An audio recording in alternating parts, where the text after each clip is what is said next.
This video lesson is going to explain how the body regulates the amount of glucose in the blood, or the blood glucose concentration. Blood glucose concentration known as BGC, blood glucose concentration. So what we're going to do is we're going to look at a graph of blood glucose concentration throughout a typical day. So we're going to make this blood glucose concentration versus time. So over on our vertical axis, we have blood glucose concentration, and the units for this, there's a variety of different ways to measure it. I'm going to go with a unit of milligrams of glucose per deciliter of blood. And that gives us nice numbers to work with, because we can put about 100 right about here. We're going to go as high as 125, 75, and down here about 50 milligrams of glucose per deciliter of blood. Anywhere between 50 and 100 is considered normal. Beyond 100 is high. Below 50 would be quite low. Now, when blood glucose concentration is high, we have a term for that. We call that hyperglycemia. So anything over 100 we're going to consider hyperglycemia, and anything down around 50, well, that's the opposite of hyperglycemia, which would be hypoglycemia, where blood glucose level is too low. All right, so we're going to look at just a graph of what might happen through the course of the day. So we're going to look at various times during the day. But rather than put times with minutes and hours and things like that, we're just going to look at events that occur during the day. So we're going to say that right about here, a person is going to have breakfast. They're going to consume a meal, and we're assuming that meal contains carbohydrate, which the digestive system will convert into glucose. Then about midday we'll have lunch, and in the evening will be some supper. And we're going to, again, assume each meal contains some carbohydrate.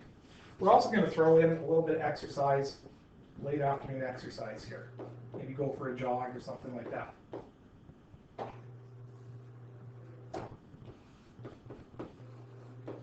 All right, so late afternoon exercise. So if we take a look at a graph here, plot a line, let's assume this person has a normal blood glucose concentration reading, maybe around 70 here. And we're assuming that before breakfast they're probably asleep. But then they have breakfast, and that's going to cause a spike in the blood glucose concentration. It's temporarily going to go up because of the glucose consumed, or the carbohydrate consumed that's being converted into glucose. And then we're going to see a gradual decline. And it's going to level out back to around that 75 level. And then the person has lunch, again, consuming some carbohydrate, so there's going to be a spike, and then again, it's going to start to come down. All right, then the person's going to exercise, and that's likely going to use up some glucose, so it's going to dip low into hypoglycemia territory for just a little while, but then it's going to come back up. And then supper time, some more carbohydrate consumed, and it goes up, and then gradually comes back down to where we started in the first place. So what we're going to do is we're going to explain the peaks and troughs of the graph. So at this point, blood glucose concentration is going to rise because of the carbohydrate consumed. So carbs consumed is responsible for the uptick, and that's the same thing here.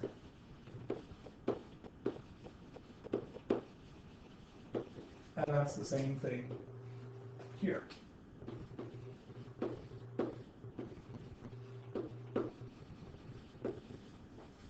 Now we're going to try and explain, well, why does the blood glucose concentration go back down again?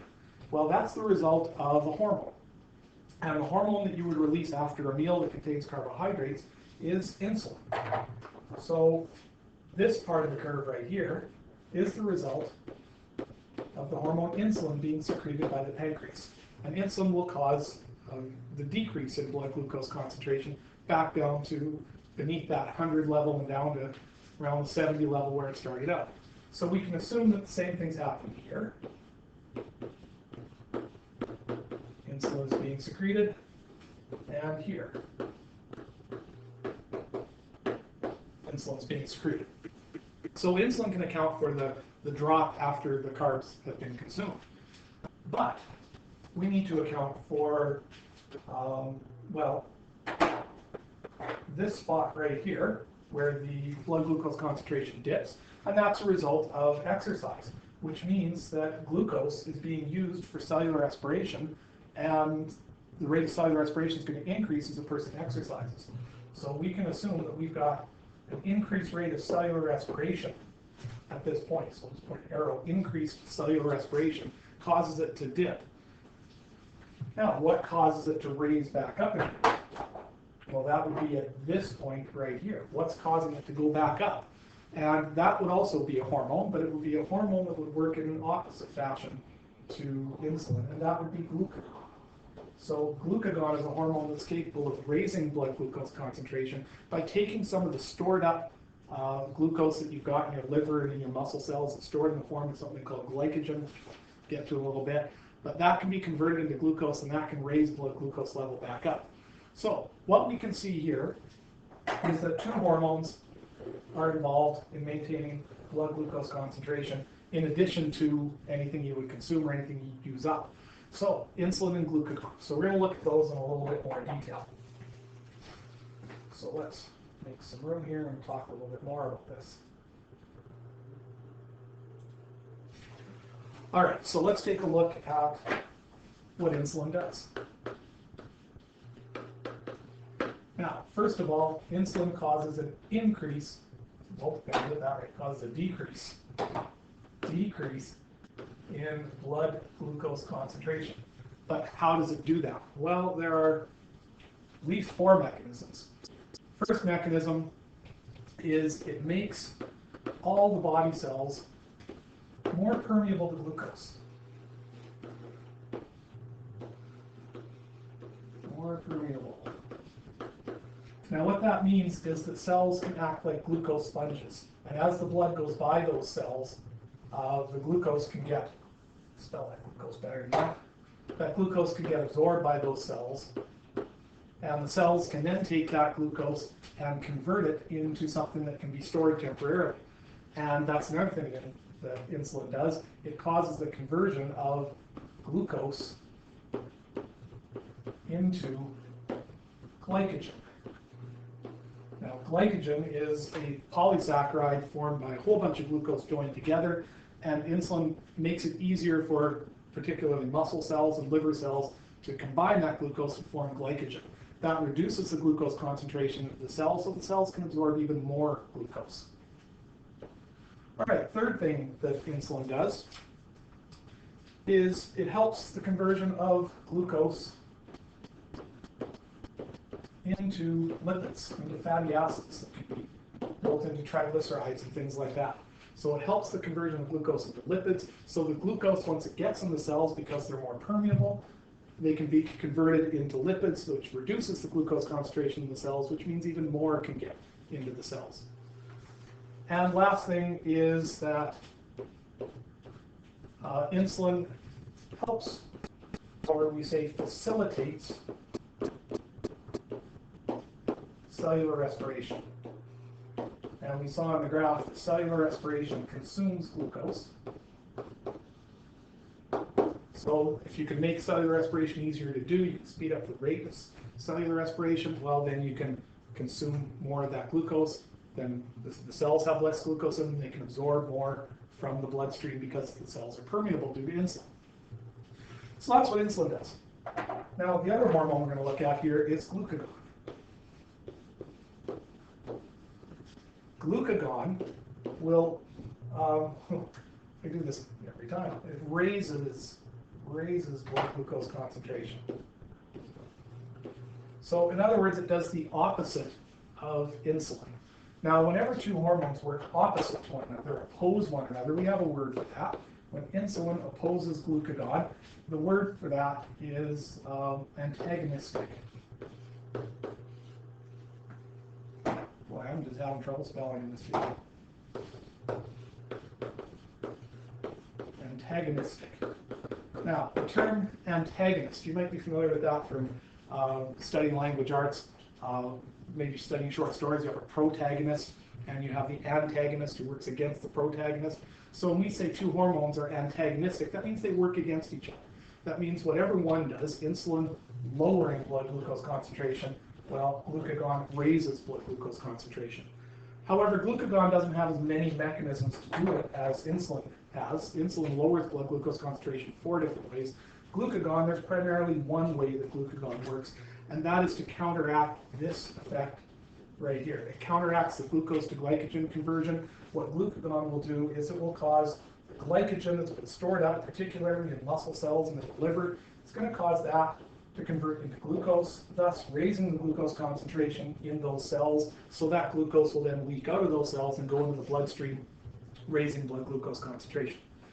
So insulin and glucagon, primary hormones that regulate blood glucose concentration. However, there are other hormones that have influence on blood glucose concentration. We can't forget about those. A couple other hormones involved here. Well, let's take a look at a few.